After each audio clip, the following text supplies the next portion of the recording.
Ir-reputazzjoni tajba ta' pajjiżna ndukrat is-settur tas-servizzi finanzjarji li gawda fama tajba għal snin twal.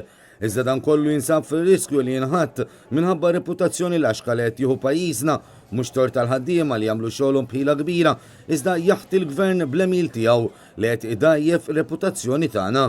Hekk qal il-kap tal-Partit Nazzjonalista Adrian Delija waqt attività f'Ħal Balzan għal residenti ta' 8 distrett elettorali bħala parti mill-attivitajiet organizzati mill-Partit Nazzjonalista għal festi tal-Indipendenza.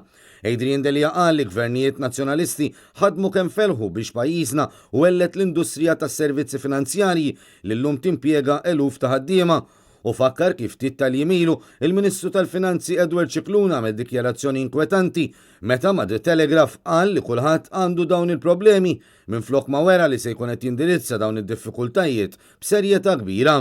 Għar minn hekk din il-ġimgħa Edward Cicluna ammetta li ġejja ruxmata kritika lejn il-Gvern minħabba l-ħasil tal-flus.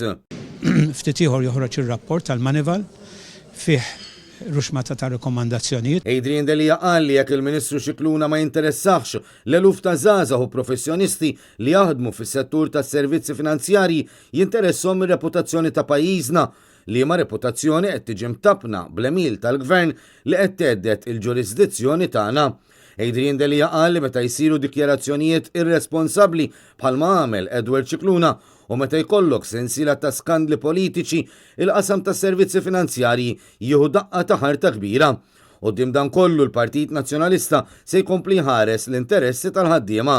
Sa dan it-tant permezz tad-dokument ta' qabel il-budget, il-Partit Nazzjonalista se jressaq proposti għat-tisħiħ tas-settur tas-servizzi finanzjarji.